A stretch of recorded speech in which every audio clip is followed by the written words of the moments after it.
আগের দিনের ভিডিও দেখে তো তোমরা জানোই আমি ঘরে বানাচ্ছিলাম পনিরের তরকারি। হ্যাঁ মানে তোমরা কি বলতে চাচ্ছ? তখন আগের ভিডিও দেখো। ये तो धोती खोल रहा है।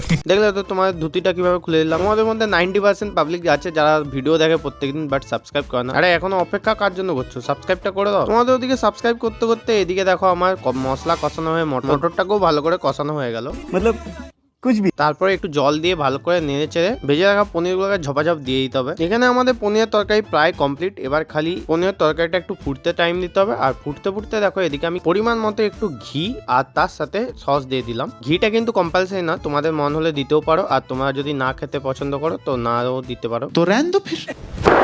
Emotional, damn it! বাট গরম মশলাটা দিতে কিন্তু ভুলবে না। আর গরম মশলা দিয়ে দিতে আমাদের তরকারি দেখো এদিকে প্রায় কমপ্লিট হয়ে গেল। এবার ফুটিয়ে নামিয়ে দেখো আমি বাটিতে নিয়ে নিলাম খাবো বলে। তাহলে দেরি কিসের, এবার টেস্ট করে চলো দেখা যাক কিরকম খেতে হচ্ছে। তোমাদেরকেও তো জানাতে হবে না কিরকম টেস্টটা লাগছে। তো ফার্স্ট বাইট দেখো, সত্যি বলতে আমার কিন্তু ভালোই লাগছিল খেতে। তোমরা একবার ঘরে ট্রাই করে দেখতে পারো, তারপরে বুঝতে পারবে কিরকম কি লাগে। Till then bye by.